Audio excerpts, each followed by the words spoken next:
Hi guys, welcome back to yet another fun DIY video here about good old Athena. If you're new to my channel, this lovely looking boat here behind me is Athena. She's a 1987 Warrior 38 that I'm in the middle of sprucing up a little bit. The end goal is for my girlfriend Ava and I to move aboard in roughly 2 years. This video marks a very important step in the process I started a little over a year ago when I decided to rebuild the entire deck. After months spent tearing out old rotten plywood and wet foam, replacing core, laying up new fiberglass, not to mention weeks spent fairing, horrid fairing, I have finally finished applying primer, and that means I'm now ready for top coat. Or that's to say, I will be ready after just a tiny bit more glorious sanding. I've used a roller to apply the primer, and the surface here is a little bit textured. So the first step is going to be to knock that surface back down and get it silky smooth. Before I get to that delightful little job, there is something else I want to prep for, and that is to seal up the deck hull joint. Normally the deck hull joint would be sealed with some kind of tow rail with some sealant squished in there, but I won't have time to put a tow rail on Athena before she gets moved out of the shed. But let me just explain why this is an issue. Apologies for the somewhat crude drawing. This is a cross section of the hull. Up here we've got the deck with the core, and then we've got the hull down here. Now here aboard Athena, the deck hull joint is glassed on the inside, but this little black dot here, that's one of the old holes from the old tow rail. On a lot of boats you'll see some kind of sealant in this space here, but aboard Athena there is no such thing here. So that means the water can get in here and then it drips into the boat through this old hole here, which is kind of annoying. The first step is going to be to get this messy edge here cleaned up just a little bit. And if there ever was a perfect job for a Makita 9031, well, this would be it.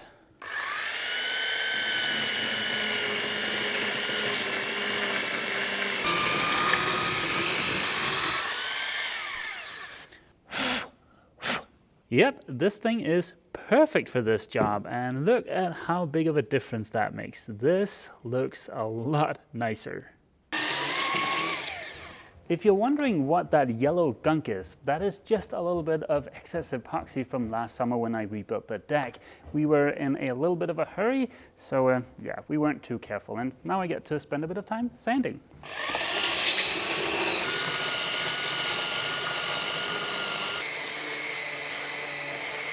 That was it for cleaning up the deck hull joint. My fix is going to be to put down a bead of thickened epoxy.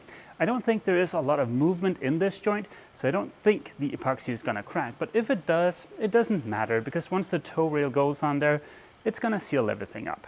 What I'm doing here is more of a temporary fix, just because I would like Athena to be squeaky dry during the winter. But let's get back to the cabin top. I'm going to hold off on applying epoxy to the deck hull joint until the end of the day, otherwise there's just a chance I'm going to smear it all over the place. So let's get to some glorious sanding. I'm hoping I'll be able to get away with using my random orbital sander in certain places, but for the forward edge of the cabin top and the sides, I am going to be using my DuraBlock.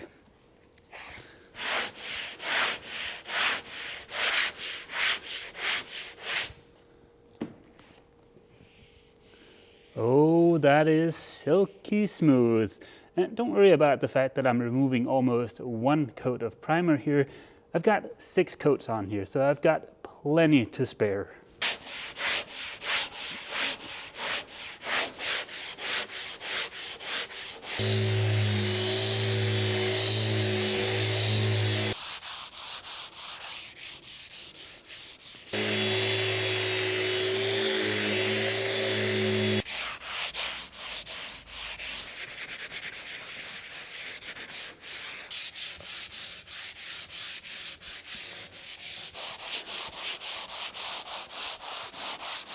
That was certainly 10 hours well spent. A lot of glorious sanding, but all of the primed areas are now silky smooth.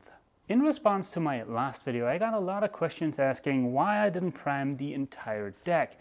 The reason is quite simple. The rest of the deck already has Sigmadur 550 on there. That's the paint I'm using as a top coat, and the overcoating interval on that, when you coat it with itself, is unlimited. So all I need to do is just to clean it, give it a light sanding, and I'm good to go. Good morning, guys. It is Saturday morning. Theoretically, I would have been able to apply the first coat of top coat yesterday, but we had some bad weather blow through, as you might be able to see by the elevated water level. So I figured it's better to hold off until tomorrow to do that, because although it is sunny now, we're going to get a lot of rain later today.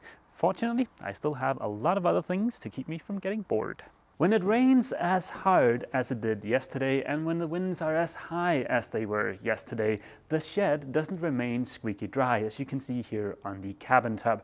So I figured it's better to err on the side of caution and just hold off until tomorrow, when it's supposed to be a nice, cloudy but dry day. One issue is the water that drips from the roof. Another is all of the debris that sort of blows in. And yeah, I would hate to get this stuck in the top coat. So I am definitely better off holding off until tomorrow. So, what kind of exciting trouble am I going to get myself into today? Well, as I've mentioned before, most of the deck is going to get covered in non-skid. In my case, I'm going to go with Kiwi Grip in the gray version, but let me show you.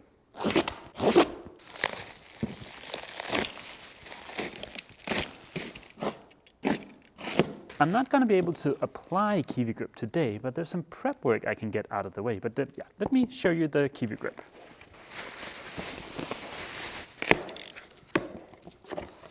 That has to be some of the most thorough packaging I have ever seen.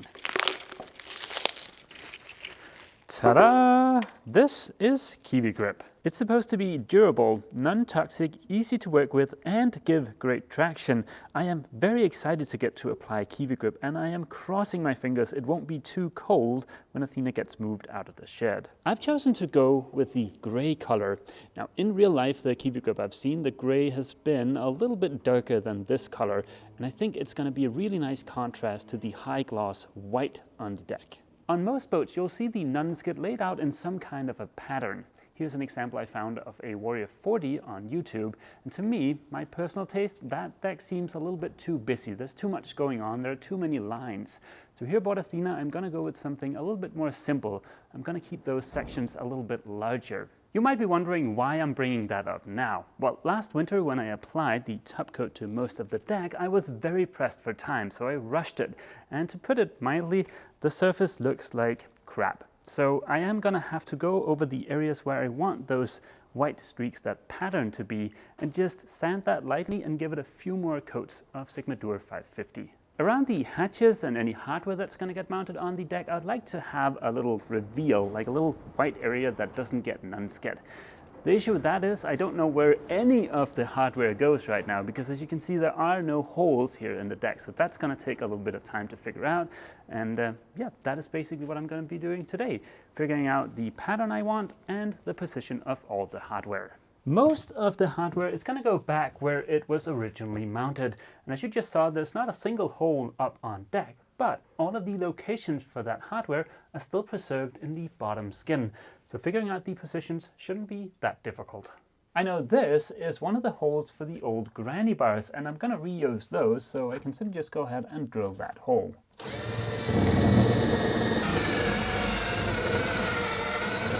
I've used an oversized Forstner bit to remove all of the core, and as you can see, I've reached the top skin up there. And there we go. That is daylight. Now that hole is going to get filled with thickened epoxy before I leave the boat today.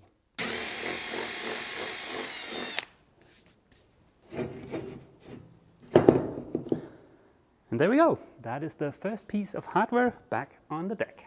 I'm not going to lie, this is pretty exciting. Of course, it is going to get nice and polished and be all shiny, but for now, it's nice just to see some hardware back on the deck. Well, she's looking spiffier by the minute. Sadly, I don't have every single piece of hardware that's going to get mounted to the deck right now. For instance, the track that's going to go here for the staysail, I don't have that. But that's okay, as long as I know the rough position, I'm just going to have to paint a slightly bigger patch, and then I can figure it out later. I think there are only a couple of pieces left in the puzzle that is the deck, and that are the cleats and the windlass. Unfortunately, both those cleats and the windlass gets through bolted in here in the chain locker, so now I have to snuggle up in here again. It's not so much being in here that's the problem, because there's plenty of room in here. It's just more the squeezing through this tiny opening here that's a bit of a chore. But yeah, let's get this over with. Getting everything lined up takes just about forever, but I think the windlass is in its final position. Next up, the cleats.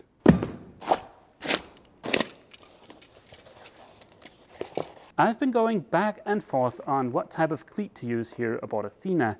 This has been a very tough decision for me. In the end, I ended up choosing these. I'm confident that they're going to be plenty strong, they are reasonably priced, and they take up less room on the deck. And well, it's a good thing they are reasonably priced, because I seem to have just nicked this one with my knife. Stupid, stupid, stupid. I want to make sure that the cleats are positioned on top of the plywood reinforcements I put inside of the deck and not on top of the foam. To do that, I've already drilled a hole from down below. Now I'm just going to use my measuring doohickey here to line up the next hole so that I'm sure the cleat is parallel to the side of the hull. Eyeballing this, I would say it looks pretty good, so I'm going to go ahead and drill another hole right here. Of course, these two holes are going to get the exact same treatment as all of the other holes. They're going to get enlarged, they're going to get filled with thickened epoxy, and they're going to get re-drilled to keep water out of the core. I am glad I don't have a lot of stuff cluttering up the deck, because just dealing with this little bit has taken almost the entire day. But the important pieces are finally in place, so I can go ahead and put down some masking tape just to give me an idea of what that pattern for the non-skid is going to look like. I think I would like a line running down the center of the deck. Let's see what that looks like. Oh, that looks pretty awesome. And it gives me a nice straight line to use as a site for ramming those pesky paddle boarders. I am kidding, of course. I'd actually love to try that, but I think that line looks pretty awesome. Of course, you have to imagine the line being white and the deck being gray, but I think this is a great start. The only issue is it gets very noticeable that the windlass is off center. I've gone ahead and added some more masking tape. Now, so far, I don't have any lines running across the deck.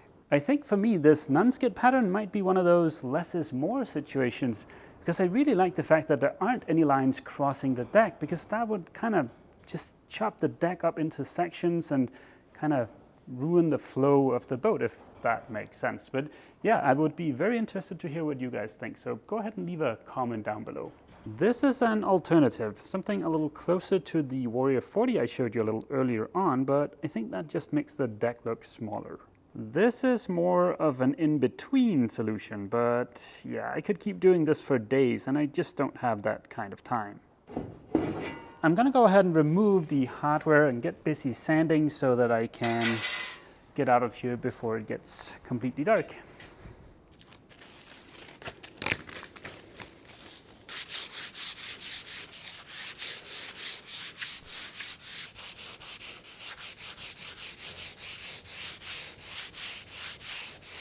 I've mixed up a little bit of 105, thickened it with 406, and thrown in some chopped up fiberglass just for good measure. Now let's get these holes filled. I am gonna leave these a little proud on purpose, because it's gonna be very easy for me to knock down any excess epoxy tomorrow. It would be much more annoying if these were a little light. I am gonna sleep good knowing that the core is well protected for years and years to come. Good morning, guys. It is bright and early Sunday morning. Sunday, also known as P-Day. P for paint, of course. It's supposed to be a lovely dry day today, and that is important because of the leaks from the roof, but also because of humidity. Using my little temperature and humidity logger, it looks like we're at 76%. And that's great news, because anything below 85 is okay for the paint I'm going to use. Speaking of the paint, this is the stuff. This is Sigmadur 550. It is manufactured by PPG, and it's a 2-component polyurethane. And this stuff should give me a mirror finish. The reason I say should is because, well, this should give me a really nice finish. If it doesn't, well, then it's probably my own dang fault. And there has been a slight change of plans, because in last weekend's video I mentioned I was going to be spraying the paint. Turns out I'm going to be rolling it instead. There are other paints out there that have a reputation for giving an excellent finish when rolling and tipping them. I've never heard Sigmadur 550 come up in one of those conversations, but I think it'll do okay. I am, as most of you guys know, no great expert when it comes to painting or fairing or much of the other stuff I've done here aboard Athena, but I am confident that I'm going to be able to get a good result using Sigmadur 550. It might require a little bit of trial and error, a little bit of patience, and a little bit of wet sanding in the worst case scenario just to remove tiny mistakes and make the paint really shine, but I feel good about this. This should end up being a clear 11 on the spiffiness scale, which is the maximum amount, by the way. Before I haphazardly start slathering paint everywhere, I'm just going to go over the primer one last time to make sure I've gotten rid of any and all imperfections.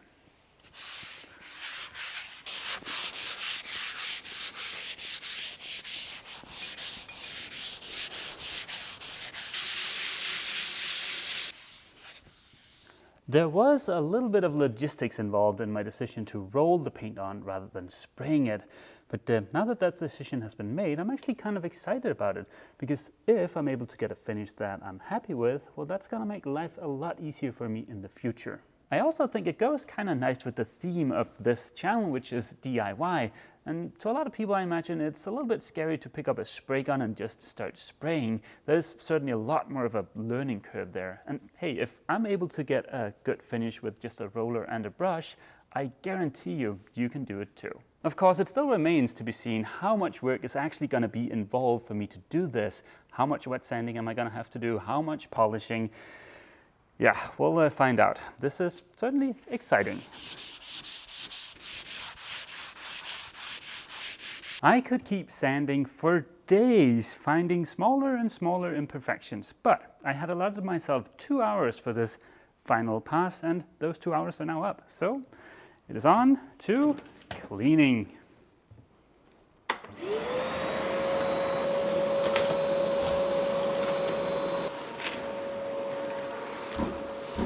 The vacuum took care of the majority of the dust. The next step in the cleaning process is going to be to wipe everything down with some of the thinner I'm going to use in the paint.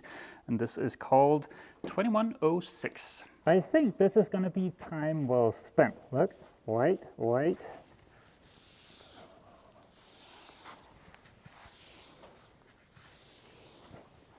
Dirty and dirty.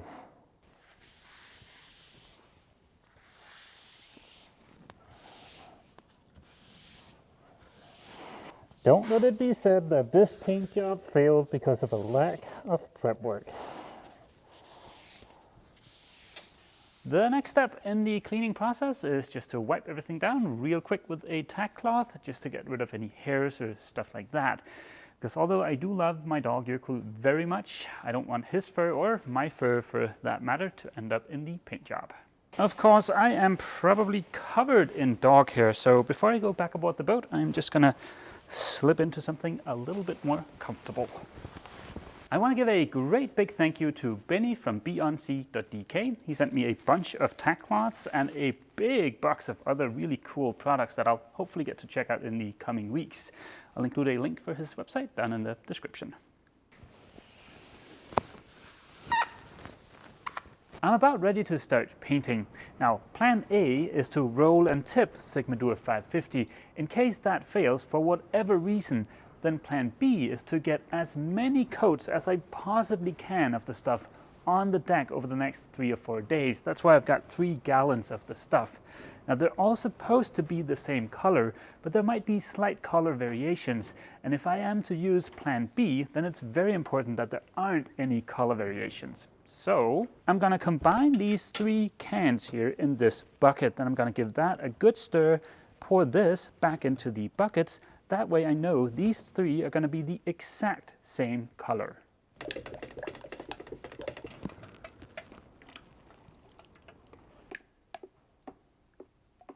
This is no doubt going to be the messy part.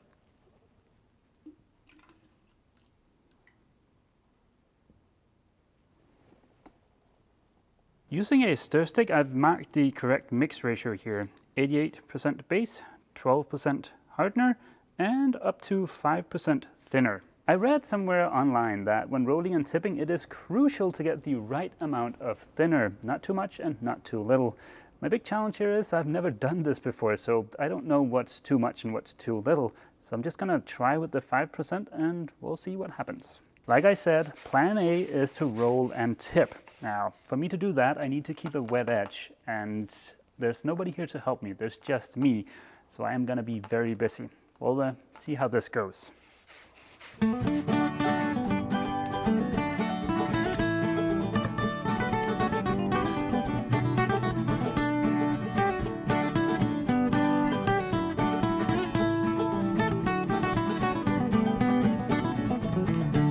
And just like that, the first coat is on there. That took, you gotta carry the 1 plus the 5, just about frickin' forever. That's how long it took, but the result is okay. It's looking a little patchy. There are some mistakes, but it's nothing a bit of sandpaper won't fix.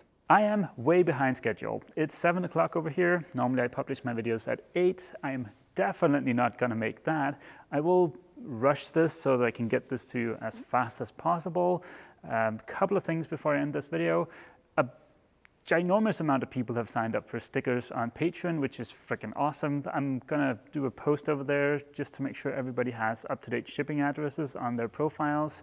Oh yeah, if you want to get in on the sticker action, check out patreon.com/saillife.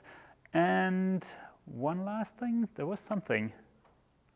Oh yes, thank you to Kenneth from SU4 for all of the paint stuff we've been talking about over the last couple of weeks. Kenneth was in one of my previous videos. He's a paint inspector for PPG. I'll include a link for his channel down in the description. And I think that is going to be it for this video, so I better rush and get editing. I will see you guys next weekend for installation of port lights, maybe a little bit of sanding on that top coat. We'll see. But as always, feel free to leave a comment down below, and don't forget, if you've enjoyed this video, remember to leave a like. See you!